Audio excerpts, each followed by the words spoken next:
you put them into those kind of strategic buckets, and you challenge yourself on, what is true now and where do we want to be and what would have to be true to get us there. And then layer in what matters to employees. Like, spend the time, ask people, why did you join? Why do you stay? Why would you leave? And make sure your programs fit that. That's where it's magic.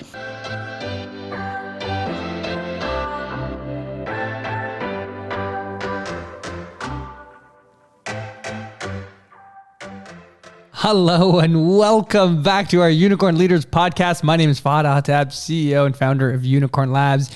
And on this podcast is where we interview amazing VPs of talent, CEOs, and managers on how they create high-performing teams and high-performing cultures. And that was just Amanda Gordon, the vice president of people at Rewind, talking about how to attract and hire stars and employees. And this is the goal of our podcast, is to give you the insights and tools so that you don't have to make some of the mistakes we've made and are able to actually succeed from where we're going. So this podcast is brought to you by Unicorn Labs, and you can check us out at unicornlabs.ca, where you'll learn a little bit about our leadership development programs for high growth tech startups and their managers and their executives. I was really excited to share some insights with Amanda Gordon to talk about the employee experience journey. I think this journey is so important and so undervalued. We often in startups will talk about our customer journey. And when we're trying to make product market fit and trying to understand exactly how our product has to be positioned in the market and what our customers experience with it, what their pain points are, we get really good at customer insight and customer journeys. And we've got to be able to create a phenomenal product that people actually want to buy and that solves pain. But why can't we do that same thing for employees? We've got to create not just a product market fit for our products, we've got to create that kind of talent market fit, that talent culture fit within our organizations. What is our employee experience? What are the pains they're facing? What are the challenges they have? And how are we positioning ourselves in the market to be able to attract the most phenomenal team players? To create a high-performing team, we need to set certain culture in place. We need to have psychological safety. We need to have empowerment. We need to have great communication. We have to have a vision. We have to culture of leadership, all of these different elements. But we've got to be able to get the right people, because unless we have the right people on the bus, then we'll never figure out what seat on the bus they need to get beyond or where the bus is actually headed. And we can thank Jim Collins for that analogy there. We got to get the right people on the bus. So here are 7 different steps I want to talk to you through about the employee experience journey. 7 different things that you need to take into account when designing your employee experience. The first one is attract talent. How do you attract top talent? Where are you posting? Where are you talking about your brand? Who do you have evangelizing your brand? Who do you have evangelizing your culture? You've got to be able to talk about employee experiences in such a way that people get excited, but also you can't just be the one talking about it. It's what other people say about what it is to work in your teams. And high-performing teams attract high performers. But you know what detracts high performers? Low-performing teams, and they will actually leave and they will not want to come. So the first bucket is attracting high performers. The second one is actually being able to hire them when they've been attracted, being able to actually pick the stars amongst all those that apply to your teams. How do you actually pick those stars? How do you identify the key skills? How do you identify the key innate tendencies? Then you got to onboard them. We got to be able to help them affirm the decision they've made to join your company is the right decision. The decision they've made to be part of this team is something that's exciting. It's going to be a journey. That onboarding is so key and so important. Then once they're onboarded, once we've hired them, once you've attracted them, hired them, onboarded them, you start to engage them. You build their strengths and you give them purpose. And from a strength-based perspective, you put them into a role and you continually adapt the role where they are working their best. Their values are aligned and their strengths are aligned. Then we help them push performance. And that's where we get into some coaching, where we help drive expectations. We make expectations clear and we look for growth paths. That growth path leads up to development. Development is all about coaching and career growth, how they can grow within your company, not just vertically, but kind of like a matrix, going into different roles, different positions, not always necessarily growing into management, but growing into more experienced individual contributor roles. And lastly, when they depart from your team, how to have a positive exit experience where they continue to talk about the experience and the brand, the employee brand, the experience in your company, and evangelize that for you. That is the employee experience. Attract top talent, hire the stars, onboard them, engage them and build their strengths, perform, drive those expectations, help develop their careers, and help them depart when it's time for them to find their next journey. Let's hear a little bit more from Amanda about how she builds this experience at Rewind. Consulting, I was always asking people, what are your business goals? And it was shocking to me where I would look then at the talent strategy and I couldn't see the business connect. I couldn't see the EVP, the employee value proposition connect. And I'm like, that's why you're struggling, because your programs probably aren't resonating with people and you're spending money where you shouldn't be spending money. I love how she mentions employee value proposition. Again, connecting it back to the value propositions we create for customers and value propositions that we create for employees, thinking both in our product market fit for our products, but our talent culture fits for our employees. You've got to ask yourself, what would have to be true for my company to get to 10 million, 25 million, 50 million, even 100 million?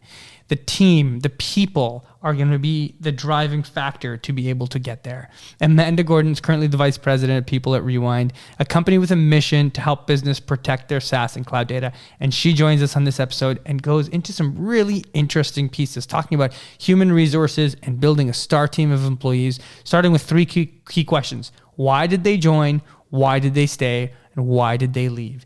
Amanda uses her experience as a senior human resources and business executive. She's hired and engaged and has grown top talent with over 1,000 hires under her belt, over 20 years in the tech space. She's truly known as an expert in talent management, and we dive into some interesting buckets to understand all the different pieces to talent strategies. Lastly, she shares why she advocates for people to take steps before they think they're ready, and why working for small companies isn't actually a step backwards in your career, but a chance to learn. So let's dive in and hear about Amanda's leadership experience and learn more from everything she has to share.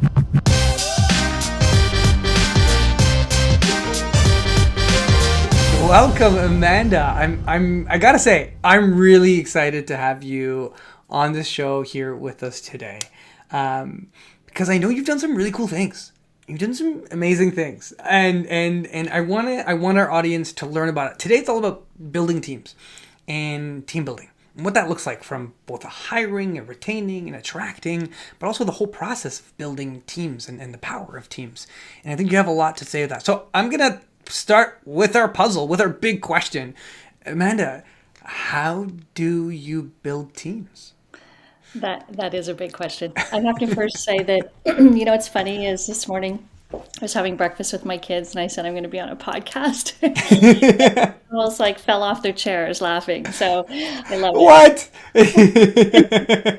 Are they gonna be our top listeners? They're gonna Yeah. They might run in at some point or my dog might bark. But so actually our team, we love puzzles, and we have on our meetings regularly the puzzle of the day, and it's something that I like because it's like that bigger picture challenge of like, yeah, how do you build teams? And I'm passionate about finding great talent, but not only finding great talent, but then how do you make sure that like we can find all kinds of resumes, maybe 200 that look good on paper, and then you sort them through to maybe 10 that could actually do the job, have the right compensation expectations, are available, interested in our company. But then how do you find that secret sauce and really build great teams? And there's a gazillion books on it. It's a topic that is kind of that black art. But I go back to for myself of our CEO wrote today an email to all staff because it's Employee Appreciation Day. And he said that his philosophy is to find great, passionate people and put them together and unite them on a common goal and let them run. And, I really appreciate that. So I'm a big believer in finding people that need or match what you need right now. It's never a secret ingredient. It's not a cookie cutter ever. I always look at a team and go, what's missing? Is it a diversity thing? Is this an extroverted team, an introverted team? What would be that secret to that team? So there's one thing of finding the talent, but then it's growing the talent, retaining the talent, engaging the talent. So all those other layers have to be in there. To me, that's really the secret of a great team. Yeah, I like that. I like that you've kind of looked at the full cycle of that, right? You've got to attract the right people. Then you've got to choose the right people. Then you've got to develop those right people, right? Place them in the right teams, and then you've got to retain them over time. Like there's a full employee cycle here that is a big part of building great teams. Huge. And you'll see this a lot in industry of employee value propositions. And I dig deep on employee value proposition. So employee value proposition to me is the same as a customer value proposition. It's like, why did they join us? Why do they stay? And why do they leave? And if you map out the employee journey with a lens like hardcore, be analytical, be real, don't sugarcoat it, like really real on why do they join? Why do they stay? Why do they leave? You can then build programs that fit your company, and you can build teams that really get it, like it fits. And I think you can only do that if you leave your personal bias, your personal views aside, and you go hardcore into like, let's really figure this out. And that's where the cool stuff happens. I love that. That's so clippable too, So we're gonna make 3 questions that can really help drive and like to strip away everything. I like that. Why do they join? Why do they stay? Why do they leave? That's so powerful how you've distilled that. I like that. So to kind of pause this puzzle for a second, Amanda, I'd love to hear your journey. So you've got this wealth of experience, these insights, and the fact that you can take these complex ideas and simplify them to these 3 questions, I think already shows kind of the experience that you have, because you can simplify it. And I really love that. But I'd love to kind of take us back. Who is Amanda? Where's Amanda from? Where'd you grow up? Let's start with a little bit of, let's start there. And how did we get to here? So let's go through a little bit of that life story. So I recently joined Rewind and Yes. love this company, and I'll talk about it later. But in joining Rewind, my first couple of weeks, I had to tell my story over and over again. I suddenly realized, holy crap, I'm old. No. All this experience, but I'm so proud of all that Yes. experience. So I go all the way back to born in Ottawa, Ontario. Yeah, local Ottawa. Yeah, sat on a porch on Powell Avenue and used to wave at people and say, I'm Amanda, I'm free. All the way through to my parents actually moved to Perth, Lanark area, when I was younger, and I went to high school in Perth and had a great childhood, a really great family, and just people that propped me up and supported me and taught me to dream big. Went to university in Guelph and studied business and economics and math. And, my passion was math. And I remember coming out of school and my dad, I said to him, I don't want to be an accountant. I don't want to do math. And I got an offer right away to do human resources, and I didn't even know what human resources meant. I did a lot of recruiting, and my dad said to me at that stage that there are 2 streams on the people side. One is very strategic, and he had had a phenomenal mentor in his career that was their HR prime, and was very strategic. And the other side is very administrative. And he said, if it's an administrative role, run screaming, it's not your fit. If it's a strategic role, run in the building and say, pick me. And so that is, where my career began on, leaning in on the people side. Let's get back to where you were telling me a little bit of life story. So you got placed into a human resources role. Is that kind of, or sorry, that was the bit I was on. Yeah. So I think where we got cut off is I said that I remember reaching out to my dad and I said, I don't even know what human resources means, what it is. Yeah. And his response to me was that he'd had an incredible mentor in his career. And he said that there's two streams of HR and people. And one of them is very strategic and it's a critical piece of a business. And the other is more administrative. And I'm not criticizing either. But he said to me that you are 100% in the strategic stream, and if you can find a role like that, run screaming into the building. And so my early part of my career was in people roles, recruitment, always in tech. And I grew up in just a phenomenal industry that was exploding, and so had really just like I still pinch myself of some of the career opportunities I had. So from small, tiny little startups where started from the bottom, now we're here, through Yeah. large multinationals that gave me that global perspective. There's nothing like working on global compensation for Asia Pacific to really figure out, what does compensation really mean? How do you make it strategic? And then through to working at, sorry, I have a little tickle. That's okay. Some smaller companies, which is my sweet spot, and helping them grow. One company, I was there for 11 years, and we grew it to eventually being acquired. And one of my career highlights of from that very early stage through to seeing it grow to an 80 million, $200 million company. And then if I What look, company, may I ask what yeah, company that was? Yeah. that company was called Skywave, Sky. and just a ton of lessons learned for me during that stage of my career.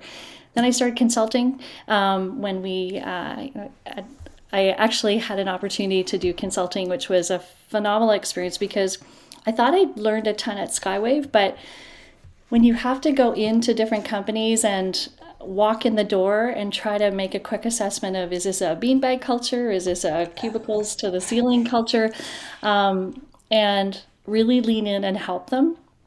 I worked with about 30 different tech companies at that stage and cleaned compensation, cleaned stock options, coached executives, fixed whatever was broken. And certainly that gave me just an incredible learning experience.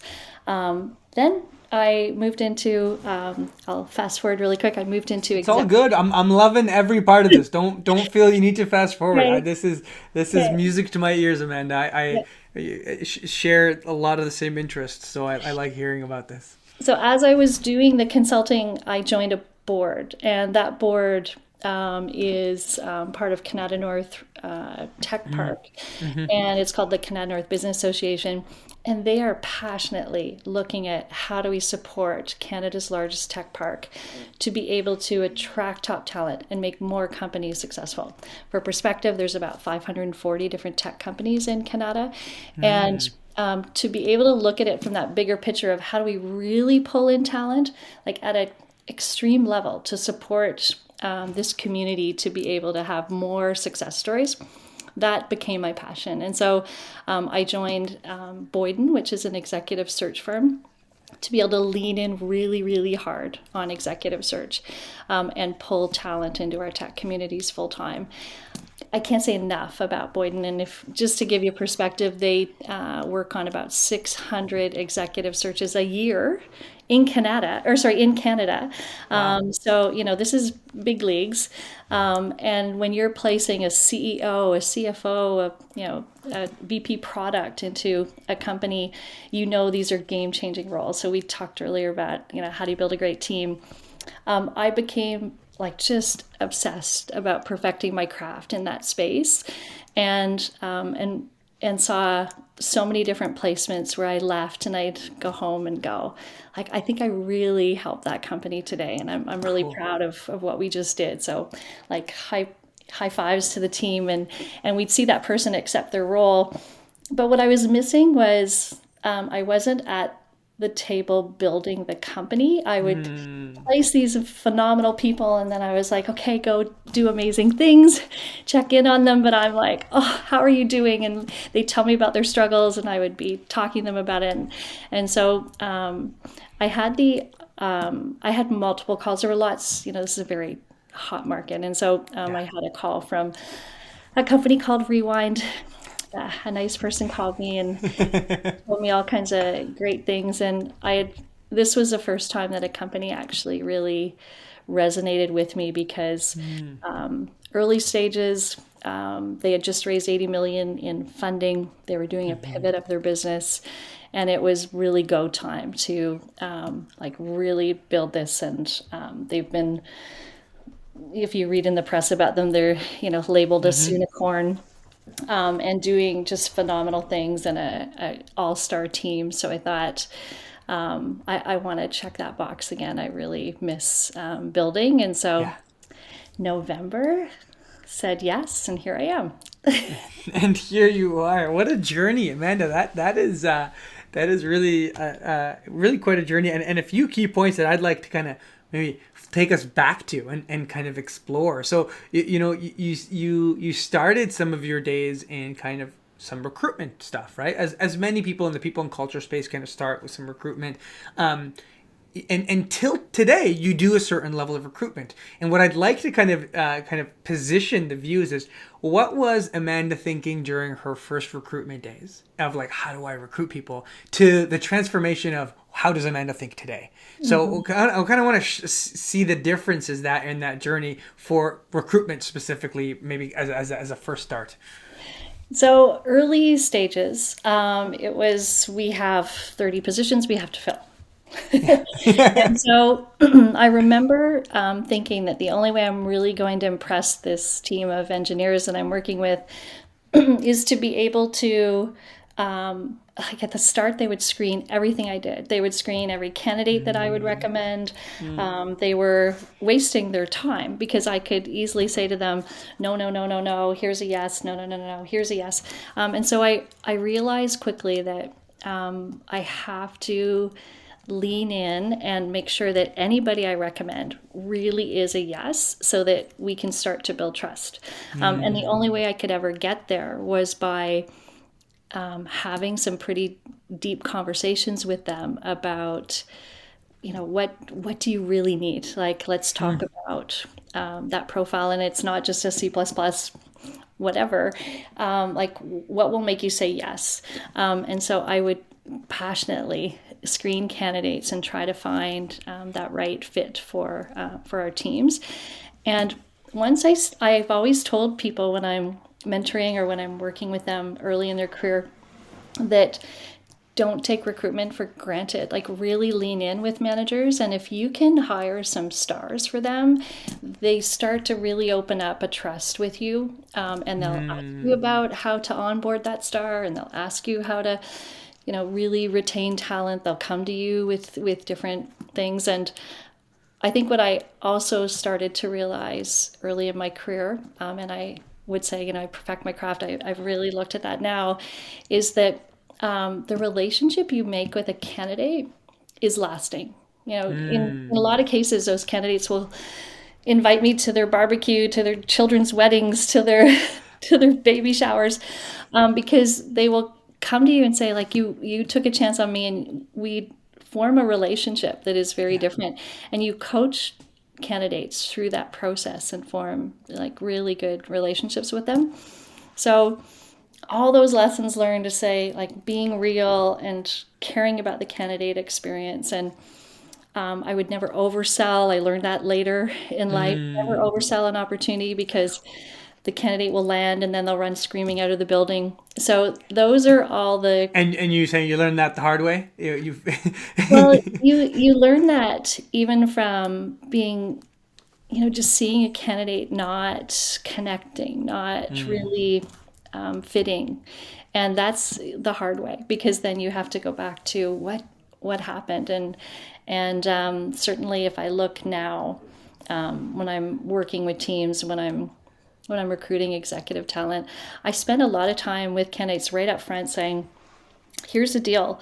When I was doing executive search, I remember talking to candidates and saying, this team is a gong show. Like, you're walking into a team that needs you. It's not clean. If you're up for something that's like really exciting and meaty and challenging, this is a great role. If you're looking for a coasting role, big established, they need a leader, but it's not like roll up your sleeves and dig deep, then I'll find that fit for you. So, all those big lessons learned to get you to a spot where you realize that it's not about shoving a round peg in a square hole. It's about being okay to say no to somebody, and it's okay. I got you. I'll keep looking for you. But you're not the right fit for this one, and that's an okay thing. I'm saving you worry and me time and all that kind of stuff. Yeah, yeah. I love that. I think it's so relevant yet so challenging, especially in today's talent market, right? It is Oh, huge. excruciatingly difficult right now in this talent market to land some of the people. And maybe I'm saying excruciatingly difficult. Maybe your experience is different. I don't want to put those words in your mouth, but more and more employers are struggling with finding the right people, so they feel like they need to be selling. They need to be kind of push. How do you balance that? Like, kind of, you're hiring right now at Rewind. Oh, You get, yeah. you know how difficult it is to find good people with the talent market the way it is, costs rising with it, and kind of borders really blurring because you're hiring from all over. How do you balance that with the long term good that you know of? Don't push a candidate into a position that might not be good because you pay for it in the long run. How are we balancing that? Yeah. So my puppy just came in with his toy. So if you hear some noises, it's my puppy, not my No tummy. worries. You are 100% right. And I think of some recruitment we're doing right now in Denmark and Poland, and we have a couple of candidates that have been brought forward. And it's not only, oh my gosh, we need to find talent for that region, but compensation is insane right now, where we're seeing candidates that are saying, sure, I'll join you, but I want a US salary, or I want, something that's completely out of market. And I challenge my team regularly to say that we have to stay true to Rewind's cultures at the end of the day. Like, we have to. And so our culture is to, respect diversity, equity, inclusion, to really make sure that what we do for one, we'll do for others. And I don't want two people in a role that have completely different salaries because somebody's a better negotiator. Like, that's not how we roll. And so I say that because you layer on the need for talent. Some of these roles are business critical, and talent is in demand these days. So it is really tricky. And so I go back to working with our TAs, our whole TA team, to say that make sure that you're creating that experience and you're respecting the experience with the candidate. You're listening to them. Don't spend a lot of time with somebody that is, clearly they're saying, I want this and we can only offer that. Don't try to fit that square peg in the round hole. But when you find great talent, it's a noisy market of everybody saying, we've got a great culture. We're an employer of choice. I believe that Rewind actually has some secret sauce. I would not have come here if Yeah. I didn't believe that. And so I'm trying to really help them to tell that story that's real. And it'll resonate with some, and others it's okay if they run screaming away. I'll actually happily recommend them to other companies. There you go. That's awesome. That's. I really like how you tied it back to our core values, and I think many companies will come up with core values or vision or mission. Do a little exercise, put them on the wall, and yay, they exist, right? Like, but in this case, what you're saying is, well, no, our hiring process has to follow some of these core values. How are we staying true to them, and really pushing against the current challenges and trends of what's being demanded, but staying true to those? I think that's really powerful. Thank you for sharing That's that. another part of screening. Like, if core values don't matter to you, that's okay. find a company where it doesn't matter. If core values matter to you, then appreciate what this company's core values are. And for us, it is a critical piece, because we want to grow a beautiful, great company. And even when you hear our CEO speak, but you can ask anybody, and they'll talk to you about core values, and it matters. And again, it's okay if core values don't matter to you, then you should find a different company, because here we're going to push you on them regularly. Yeah. So, yeah. Yeah. I like that. Okay, so we went back to Amanda's little recruitment days, kind of early on, and shown kind of the transformation of that. Take me back to Skywave, and kind of share with me because 11 years and you the company sells, so you really go through stages and ages of people and culture at a company, because what you can do maybe with a company that's been around for 15 years in regards to people and culture might be different than the startup that's got 20 or 30 people, kind of what they're looking at. So maybe give me an insight as to how did some of your role change, and how did the people and culture role change throughout Skywave through the kind of decade that you were with them? It's crazy. It's crazy. And even to think that I was there for 11 years is like, what? I never, ever, especially at that stage of my career, I never would have guessed that I would have stayed at a company that long. But it wasn't the same company. And every couple of years, it was changing, and our challenges were so different than they were before. I walked into Skywave with three little babies. When the CEO interviewed me, he interviewed me in my house, Oh and my it God. was nap time for the babies. I had to give my dog to the neighbors because I knew he was going to ring the doorbell. Dog was going to bark, babies were going to wake up. So I was like, who, like, thinking I could interview in my house with a CEO about a job with three sleeping babies was crazy. But But you now, did it. You did it, yeah, and they were. I mean, that's ahead of their time for being so open to that, right? Like, I mean, maybe today we're a lot more open to that, but that's pretty. That kind of is telling a bit of the culture there, the openness for that. huge. And I said to him that if we're going to work together, you need to respect that, you know, supper time, bath time, like I'm the real deal. Yeah. After that, I'm okay, but during that, I have protected hours, and come sneak in and look at my babies.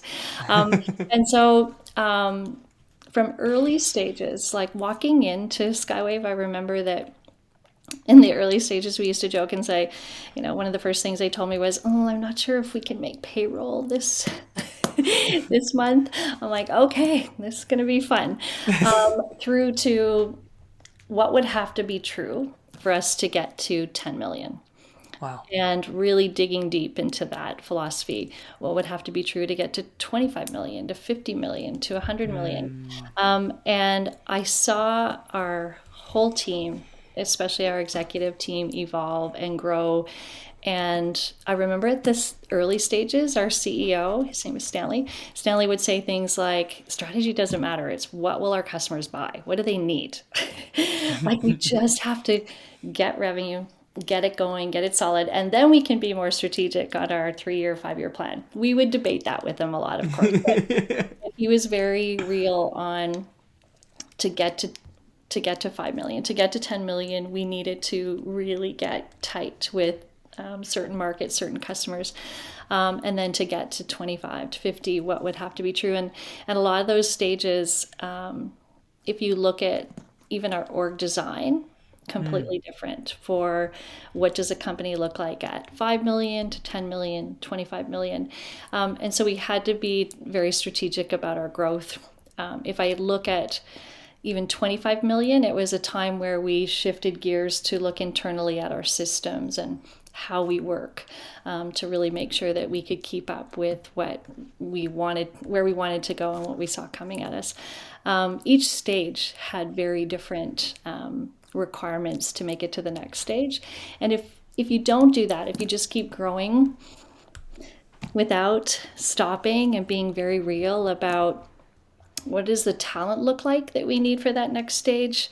What are we missing that if we don't start building it now, we're not going to make it to the next stage? Then I think you grow by accident versus really, you know, pulling in what you need now, building it now so that you're able to be even better and stronger there.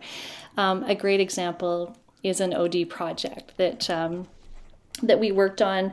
We worked on OD1, OD2, OD3, OD4, and if I think back to that, one of the first stories that I love is we had somebody that was in manufacturing, and if he watches it, he'll laugh because we needed somebody in customer support and to run the customer support organization.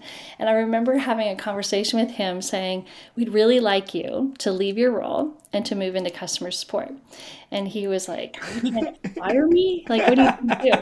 And we're like, no, you're a phenomenal manager.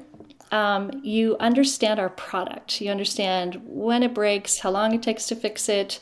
And we'd love you to be able to really help clean up the customer support organization in terms of building the right structure and supporting that team to scale to what we needed next. And he went over to the role and he was phenomenal. He was looking at best practices globally of how do you really create like a world-class customer support organization. And then when his assignment was over, this is part of building our future leaders.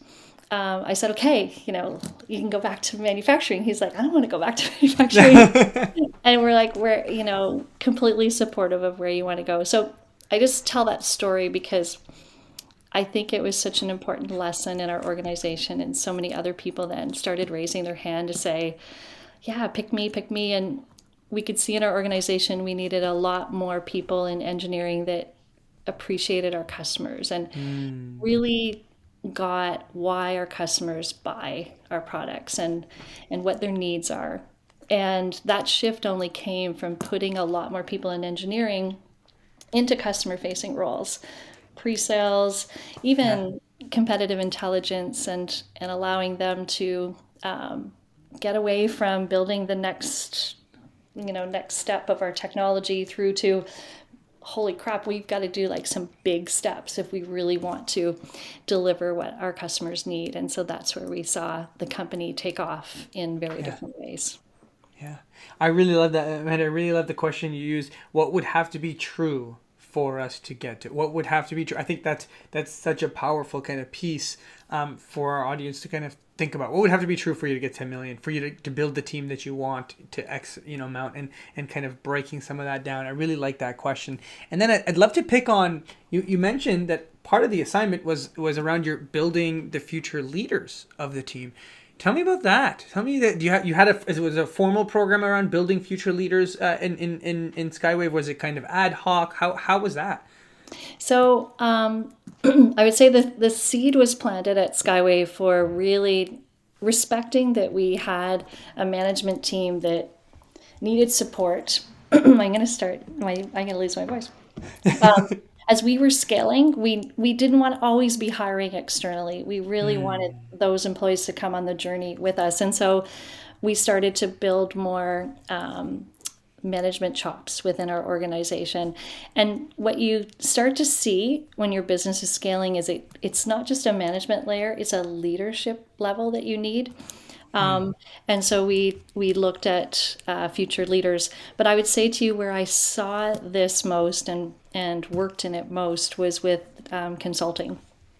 And going into companies and looking at where they were struggling, and often it was management layers. And so did this for multiple clients where we designed a management development program for them, and then we would challenge them on the Future Leaders program. And so even at Rewind, I had a conversation with a member of my team just yesterday talking about, we have an assignment. It's kind of like a puzzle for our company. And I said, what if we made that an assignment for one or a couple of our future leaders? Like pull people out of their day jobs on a cross-functional puzzle and allow them to dig deep into coming up with suggestions and solutions for our executive team, as well as giving them training and development in what does it really mean to be a leader, but giving them real life, real world, real company problems that are outside of their domain so that they understand finance better, they understand our customer better, they understand, whatever it is, that they are given the exposure of the business side of our business. Yeah, I really like that. I really like how you framed it. We've got a puzzle, and can we assign some future leaders to this puzzle? Kind of look at some of these problems as little puzzles, bring a cross-functional team. Areas that you could backfill fairly well, but you can't necessarily put new people on this puzzle because it requires an intimate knowledge of the business and the customer and so on and so forth. Or you do bring somebody in that you want to stretch them and they're new and to see the business. And with future leaders, we don't pull them out of their current role Okay. typically. Okay. Often it's an assignment. Like I think of Canaxis, which is a beautiful company in Ottawa. Yeah. Big shout out and props to Canaxis.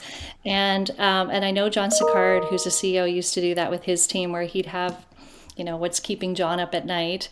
And he would pull together a cross functional team to help solve one of John's puzzles. And the opportunity for employees to really dig deep with a CEO on whatever it is. It could be launching a new product into a different region of the world, and what would have to be true for us to get $1 of revenue. Or it could be we're having a hard time hiring people in Poland. What would have to be true for that to for us to break that puzzle? So I think we've got such bright people in our organizations, and just because somebody hasn't done something before, I'm a fan of even better, fresh eyes, and they'll learn, and we'll all learn from hearing a different perspective. So yeah, the growth is incredible. I highly recommend it.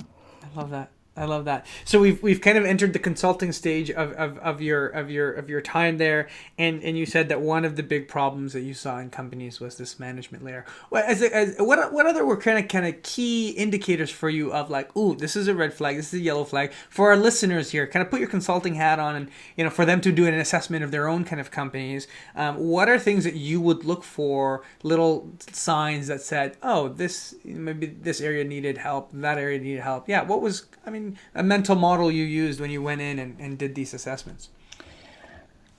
Especially in high growth companies, what I saw and I still see regularly is the congratulations, you're a manager. Good luck. And Yep. everybody's so keen, and everybody is like, woohoo, you're a natural manager. Go do it. Good luck. And we want you to do now, your one on ones every week. And we want you to do your feedback for your employees every month. And we want you to deliver and engage and inspire and knock it out of the park. Good luck. I think it's that for me is a red flag. And I think it's also a red flag for me is something that's just the same for everyone. Because in my journey, I've learned that we really need to have conversations with people. And you never know what somebody needs until you ask. And sometimes it can be, oh my gosh, I'm terrified. I don't know how to be a manager. Can you help me with feedback? I have to have a difficult conversation. I don't like to have difficult conversations. And so, like, if you spent time with me and saw in my day the challenges that I work on, Rewind is still fresh. So Yes. I'm just building that. But I think of even Skywave of it would be with the CEO talking about a conversation that they had to have, and making sure that they framed it right, that they had all the information, and that I would play devil's advocate with them through to a brand new manager who's just terrified. And I Yeah. did a lot of 360s, and what I learned in delivering 360s is I'm really comfortable in saying to somebody, you're amazing at this, but boy, oh boy, do you ever suck at this? And that's okay. What do you want to do with that? Like, does that impact you? Does that matter? And they could say no, and I through a 360, I could say, yeah, it does. And so let's figure out a way to work through that. But back to your question of red flags, I think it really isn't money. Often it's time, and it's knowing how to support managers, like Yeah. what, like, there's no magic program out there. No. And so I think it's where I see a lot of the struggles is really helping managers to be better managers.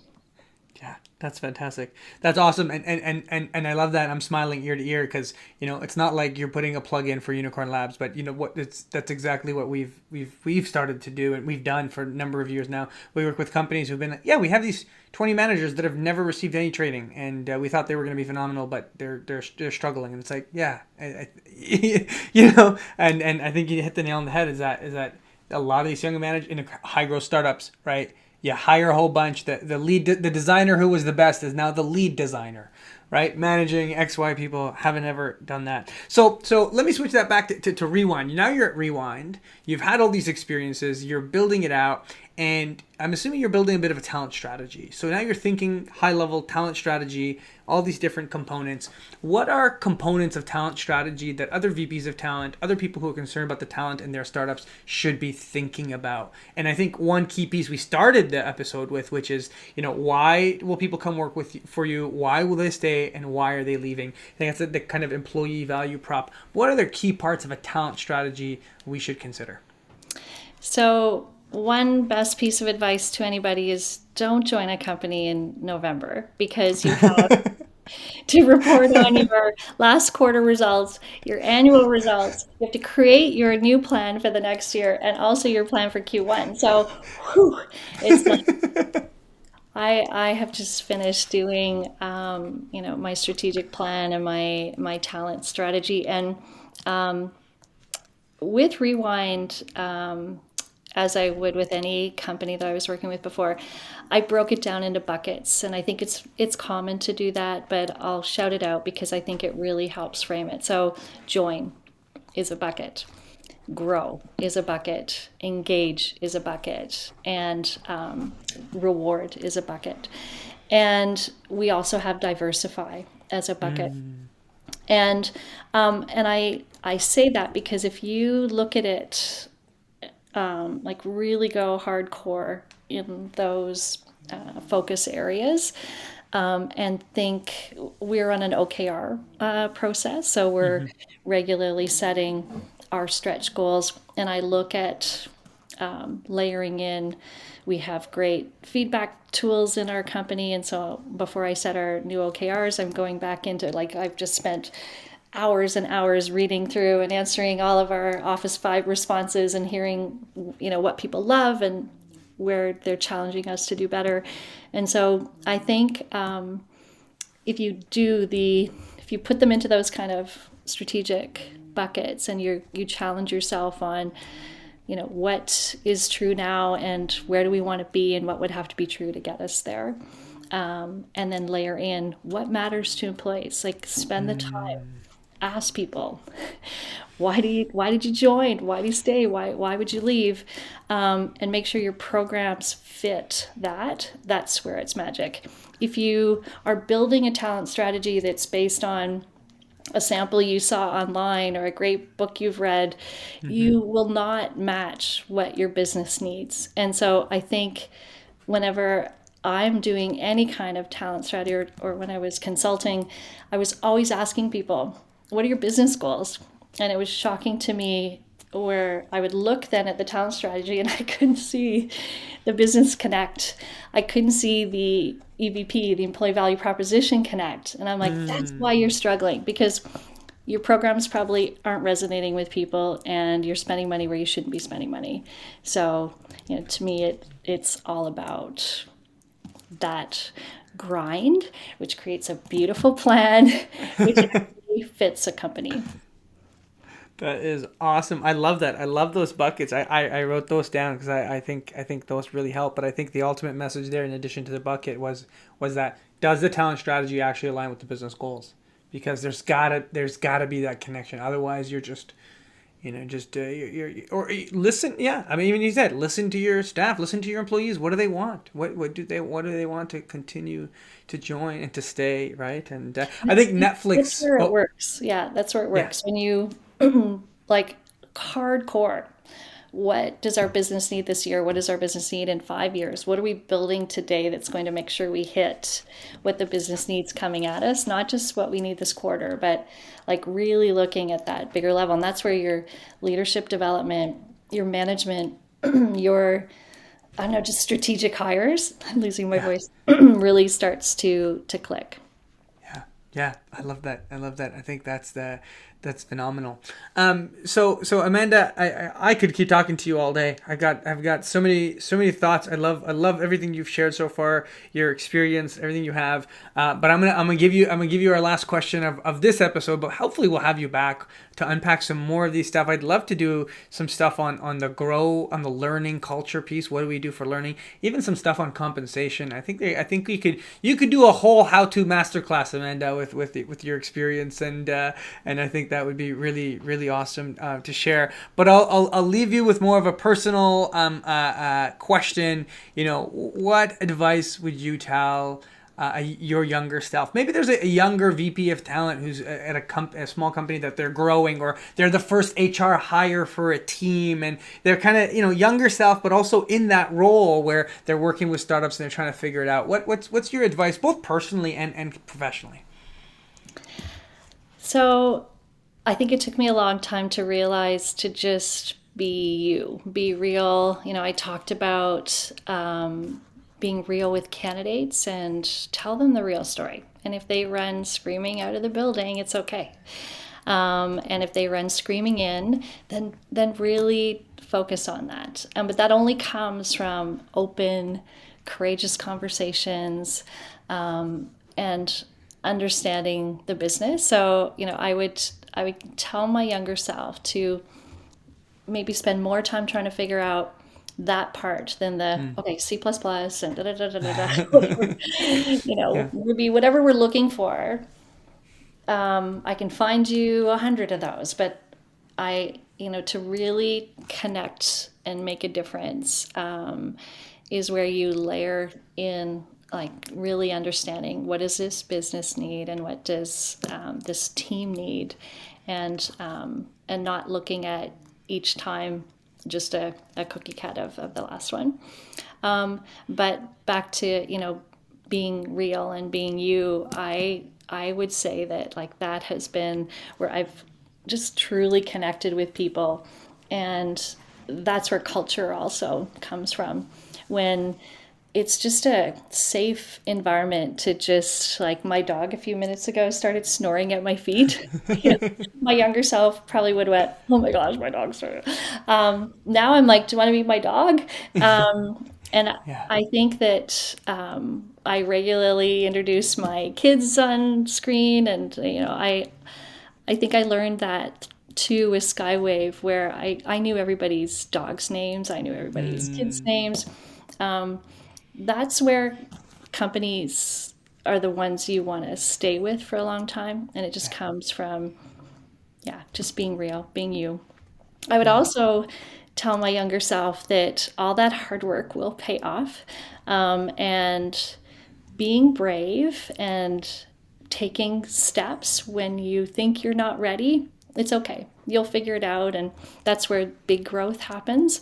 Yes. Like I could have easily stayed at Skywave for another 5, 10 years, but Yeah.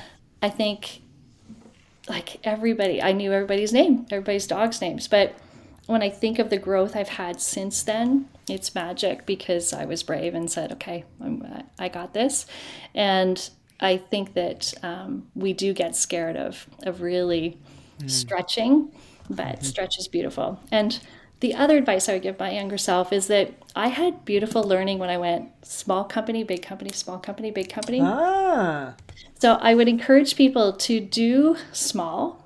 Don't be afraid of small. Small is phenomenal if it fits you, because you have to you have to Do build everything. it. You have to actually, it's up to you to, yeah, if we say, okay, we need to do executive compensation, it's like, okay, how do we do executive compensation? And then when you go to a big company, I had incredible learning of like big, well-oiled machines and how it works. And and how do you do things on a global basis, and just a very different learning that just made my toolbox so much bigger when I went to small companies, because then I knew what we could look like, and how to start building to that. I love that. I really like that last piece of advice. In addition to everything, kind of lead into it, be brave. Amanda, you've left us with many puzzles to unpack, which are fun. You've left us with some key insights. You've left us with some frameworks to think about, some questions to unpack. You've given us some amazing stories, and you've allowed us into your heart and your home, your children, and your soul. And I really appreciate how much you share on this call. Thank you so much for all the wisdom, all the brilliance that you bring to this, and I really appreciate your time being here. It's been a pleasure. Thank you for the opportunity. Thank you, Amanda, for such an amazing episode and so many insights that you kind of threw at us right at the end, more and more and more, and I absolutely loved it. Thank you to each and every one of you for listening all the way through, for tuning in, for being part of our community here at Unicorn Labs in our Unicorn Leaders podcast. It is always a pleasure to have you, and we're so honored for you to listen to our show. So if you've got any questions for me, you've got any questions for Amanda, we can get it to her. Just send it in either through any of our social medias. You can find me, Fahad Al-Hattab, on Twitter, on LinkedIn, on Instagram, or if you want, email us at fahad@unicornlabs.ca. We will take all your questions, and maybe even if you've got some guests that you think we should interview on our program, do let us know.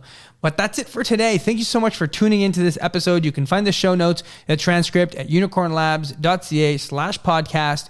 If you like the content, be sure to rate it, review it, subscribe to get notified, tell your friends, tell your fellow managers, and I'll leave you with this question to ponder. Do you have a clearly outlined employee journey map? Do you know the experience that your employees go on? Is it intentional, or is it just kind of going along with whatever comes our way? You don't have to make it anything crazy. Just think of 7 different steps. How do I attract them? How do I choose them and hire them? How do I onboard? How do I engage? How do I help them perform? How do I help them develop? And when it's their time to go, how do I help them depart in a great way?